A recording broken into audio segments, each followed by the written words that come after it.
नमस्कार दोस्तों, कैसे हैं आप सब। आशा करती हूँ आप सब बहुत अच्छे होंगे और मैं भी बहुत अच्छी हूँ। अभी सुबह का टाइम है और आप देख सकते हैं कितना ज़्यादा कोहरा छा रहा है, क्योंकि इतनी ज़्यादा कड़ाके की ठंड पड़ने लगी है कि ना कोहरा छाया रहता है सुबह के टाइम में। और अभी एक दो दिन पहले बारिश भी हुई थी, उसके चलते ठंड ज़्यादा बढ़ गई है। और इस टाइमिंग में ही हमारे मिष्टी तैयार हो गई है स्कूल जाने के लिए। बेचारे बच्चों को क्या करें, स्कूल जाना ही पड़ता है। अभी ज़्यादा ठंड हो गई है फिर भी, क्योंकि मिष्टी के चल रहे हैं टेस्ट। और मिष्टी चली गई थी स्कूल, उसके बाद मैं आ गई हूँ किचन में। और आज खाने के हिसाब से कुछ भी समझ नहीं आ रहा था, क्योंकि सब्जियाँ वगैरह कुछ है नहीं। तो फिर सोचा क्यों ना दाल चावल बना लूँ। और मेरे जितने भी ये डब्बे हैं ना, ये थोड़े से ऊंचे रखे हुए हैं, तो मुझे थोड़ी सी दिक्कत आती है इनको लेने करने में। पर अब ये है कि अब तो खैर मेरी आदत पड़ चुकी है इनको उतारने की और रखने की। और भृगु ज़िद करके आ गया था किचन में और वो बैठ गया था मेरे पास में ही।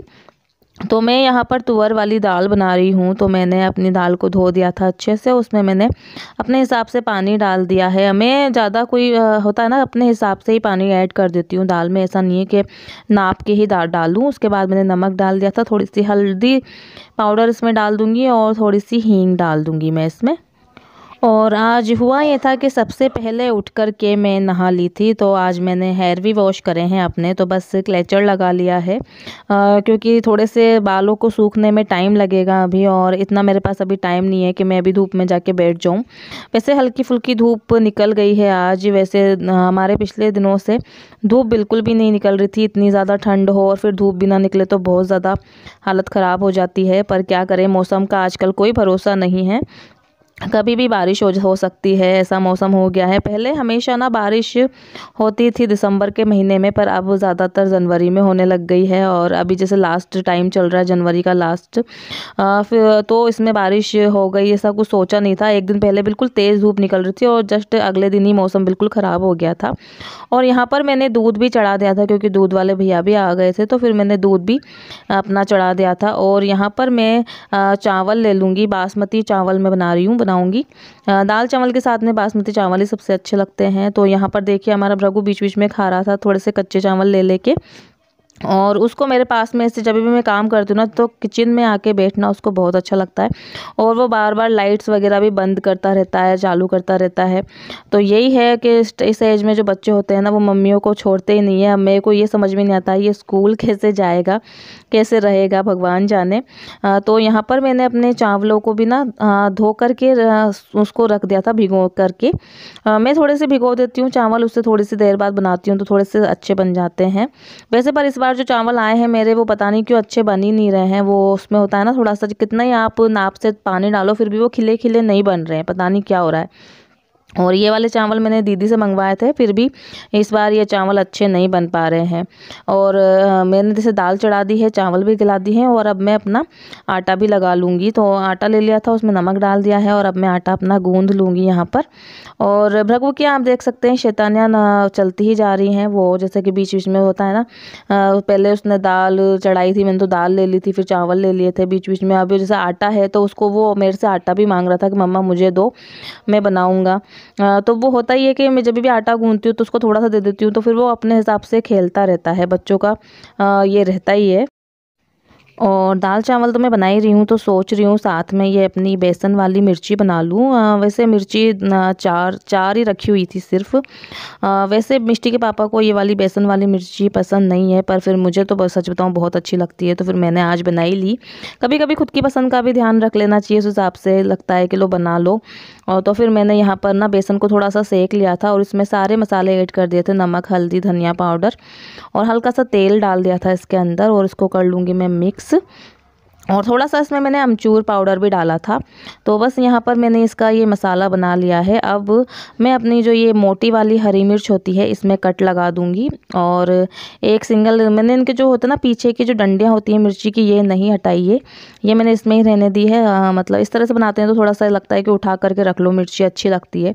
और बस मैं इन सभी मिर्चियों को यहाँ पर अच्छे से भर लूँगी। और बेसन वाली मिर्ची क्या, हमारे जो मिष्टी के पापा हैं उनको बेसन से रिलेटेड चीज़ें बहुत कम पसंद आती है। बस बेसन गट्टी की सब्जी खाना प्रेफर करते हैं और कड़ी खा लेते हैं। बाकी जैसे होता है ना कि स्पेशल अलग से बेसन भी बनता है, वो बेसन नहीं खाते हैं, बेसन वाली मिर्ची नहीं खाते हैं। और पकोड़े वगैरह खा लेते हैं बेसन के, बस वो है। पर ये ऐसे चीज़ें अलग से आप सब्जियों में डालते हैं ना बेसन, तो वो वाली चीज़ें ये नहीं खाते हैं। तो मैं यहाँ पर अपनी जो मिर्चियाँ मैंने भर करके रखी हैं, इनको कर दूँगी, मैं फ्राई कर दूँगी। थोड़ा सा तेल मैंने ले लिया था, उसमें मैं अपने जो राई जीरा है, राई जीरा मैं हमेशा मिक्स करके रखती हूँ, मुझे इससे ही तड़का लगाना पसंद है। और राई जीरा मैंने डाल दिया है। इसके बाद मैं इसमें ये अपनी जो मिर्च मैंने भर करके रखी हैं, इनको मैं अच्छे से डाल करके हिला लूँगी। और फिर हम इसे थोड़ी सी देर पकाएंगे, मतलब हमें बीच बीच में इसे देखते रहना है ताकि कि ये जले ना। और यहाँ पर आप देख सकते हैं मेरी दाल बिल्कुल बन करके रेडी है। और अब मैं इसमें से निकाल लूँगी भृगु के लिए बिना मिर्च वाली दाल, क्योंकि वो मिर्च नहीं खाता है, ये मैंने बता ही रखा है आप लोगों को। और तो देखिए आप लोग, मेरी जो मोटी वाली बेसन वाली मिर्ची है ये बिल्कुल बन करके तैयार है। तो मैं यहाँ पर गैस कर दूँगी ऑफ़। तो चलिए अब लगा लेते हैं दाल में तड़का। तो मैंने यहाँ पर थोड़ा सा घी डाल दिया है और मैं डालूँगी थोड़ा सा रिफ़ाइंड ऑयल। तो मैं दाल में जब भी तड़का लगाती हूँ तो ज़रूरी नहीं है पूरा हम घी डालकर ही लगाएं, थोड़ा सा आप इसमें ये रिफ़ाइंड तेल डाल दें तो इससे भी तड़का सही लग जाता है, अच्छा लग जाता है टेस्ट दाल का।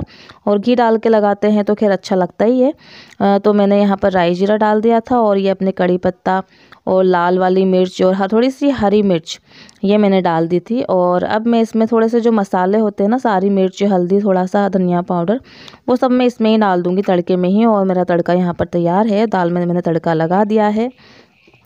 अब मैं बनाऊंगी अपनी रोटियां। तो बस आज मुझे रोटी कम बनानी है, क्योंकि जब भी हम दाल चावल या कढ़ी चावल बनाते हैं तो रोटी बहुत कम बनाती हूँ मैं, क्योंकि मैं तो ये मान लीजिए ज़्यादा खा ही नहीं पाती हूँ। दाल चावल कढ़ी चावल बनते हैं तो बच्चे भी ज़्यादातर चावल खाना ही प्रेफर करते हैं। बस ख़ास तौर से मिष्टी के पापा के हिसाब से हमको रोटियां बनानी पड़ती है। नहीं तो हम जैसे कि अगर कभी लगता है ना कि हम अकेले ही हैं खाने वाले, तो फिर मैं ज़्यादातर दाल चावल या कढ़ी चावल ही बनाना प्रेफर करती हूँ। रोटी मैं नहीं बनाती हूँ, क्योंकि फिर रोटी खपती ही नहीं है। तो मैंने अपनी रोटियां यहाँ पर जल्दी जल्दी बना लूँगी। और इसमें से भी पता ये हुआ था कि ना मैंने थोड़ा बहुत आटा बचा करके रख दिया था, क्योंकि मुझे लग आया था कि भाई रोटियां ज़्यादा बन जाएंगी इसलिए। और यहाँ पर खाना मेरा बिल्कुल बन करके तैयार हो चुका है और मैं यहाँ पर लगा रही हूँ अभी पोछा। एक्चुअली हुआ ये था कि सुबह के टाइम में मैं जल्दी नहा ली थी आज, तो पोछा वगैरह मैंने बिल्कुल नहीं लगाया था। बस मैं झाड़ू वगैरह लगा करके और डायरेक्ट किचन में चली गई थी। और अब मैं लगा रही हूँ पोछा। और पोछा आज मैं लगा रही हूँ वाइपर से, क्योंकि वैसे मैं डेली हमेशा हाथ से ही पोछा लगाती हूँ, पर आज वाइपर से लगा रही हूँ, क्योंकि वाइपर से क्या धीरे धीरे लगा दो और आप गीले भी नहीं होते हो। नहीं तो ठंड में आपको थोड़ी सी, नहाने के बाद ज़्यादातर सच बताऊं मुझे बहुत ज़्यादा आलस आता है पोछा लगाने में। तो फिर अभी जैसे कि मार्बल वगैरह हुआ या फिर होता है ना चिप्स वगैरह होती है, फर्श होता है, तो उस पर आप डेली ही आपको पोछा लगाना पड़ता है, नहीं तो जल्दी से ही बहुत जल्दी गंदा गंदा लगने लग जाता है। तो फिर मैं यहाँ पर वाइपर से ही पोछा फेर दूँगी अच्छे से। और तो आज थोड़ा सा मैं लेट हो गई हूँ पोछा लगाने में। वैसे तो मैं हाँ डेली जल्दी ही पोछा लगा लेती हूँ, पर आज हुआ ये था कि भाई काम में लग गई थी सुबह किचन के, तो फिर लगा के लो पोछा लगा ही लेती हूँ, क्योंकि अगर पोछा नहीं लगाते ना तो फिर मन नहीं मानता है, अच्छा भी नहीं लगता है। तो बस मेरा यहाँ पोछा हो गया है। और यहाँ पर भृगु के पापा ना पूजा करने में लग रहे थे। और भृगु आप देख सकते हैं कि वो उठा पटक करने में लग रहा है, जैसे ऊपर चढ़ रहा था नीचे उतर रहा था। तो मैं उसको बोल रही थी भृगु भगवान जी की ढोक दे के दिखाओ। तो वो टेबल कवर को बिल्कुल सही करने में लग रहा था। उसका ऐसे ही है कि वो बिल्कुल चीज़ें सही करता है पहले, उसके बाद बैठता है। तो वो यहाँ पर ढोक देने में लग रहा था, तो बस वही है। और यहाँ पर मतलब पूजा वगैरह कर ली थी भृगु के पापा ने। तो फिर अब ये है कि जल्दी से मैं खाना लगा लेती हूँ। तो जल्दी से मैं अपनी थाली लगा लेती हूँ। तो वही दाल, आज क्या हुआ था, दाल मैंने 2 तरह की कर ली थी, एक तो नॉर्मल रखी थी और एक थोड़ी खट्टी मीठी बना ली थी। जैसे कि मिष्टी भृगु के पापा को थोड़ी सी खट्टी मीठी दाल पसंद है, मुझे जैसे मैं बेसन वाली मिर्ची बनाती हूँ तो उसके साथ में मुझे सिंपल दाल पसंद है, तो फिर मैंने अलग अलग निकाल ली थी। तो ये हमारा खाना बिल्कुल रेडी है, दाल चावल मिर्ची और रोटी। आइए आप लोग भी खा लीजिए। तो हम लोग बस यहाँ पर अब खाना खा लेंगे। और भृगु की मैंने बिना मिर्ची वाली दाल अलग से रख रखी है और उसको भी मैंने साथ में ही खाना खाने के लिए बिठा दिया है, क्योंकि इस टाइम तक सच बताऊँ ना बज गए थे 12:30 और 12:30 बजे तक आप सोच सकते हैं कि भूख वैसे ही कितनी तेज़ लगने लग जाती है। मुझे बहुत तेज़ भूख लगने लग जाती है 12:30 बजे तक। तो फिर लगता है लो फटाफट से खा लो, क्योंकि भृगु भी बहुत टाइम लेता है खाना खाने में। तो फिर मैंने उसका भी साथ में ही रख लिया है कि भाई साथ के साथ इसको भी खिला दूंगी और साथ में मैं भी खा लूँगी, क्योंकि जितने में मैं इसको खाना खिलाऊंगी ना उतने में तो मैं खुद भी खाना खा लूँगी। तो बस वो वाली बात है। और बेसन वाली मिर्ची ये नहीं खाते हैं, तो फिर इनकी थाली में से मैंने अपनी थाली में रख ली थी। और फिर इनका ये था कि मैं इनको अगर टेस्ट करना होगा तो वो मेरी थाली में से ही टेस्ट वगैरह कर लेंगे बेसन वाली मिर्च। और वो बोल रहे थे इस बार आलू भर के बनाना है इनको। तो चलिए अभी हम खा लेते हैं खाना और अब मैं आपको मिलूंगी अपने नेक्स्ट ब्लॉग में। तो आप लोग प्लीज़ मुझे सपोर्ट करते रहिएगा। Bye bye and take care.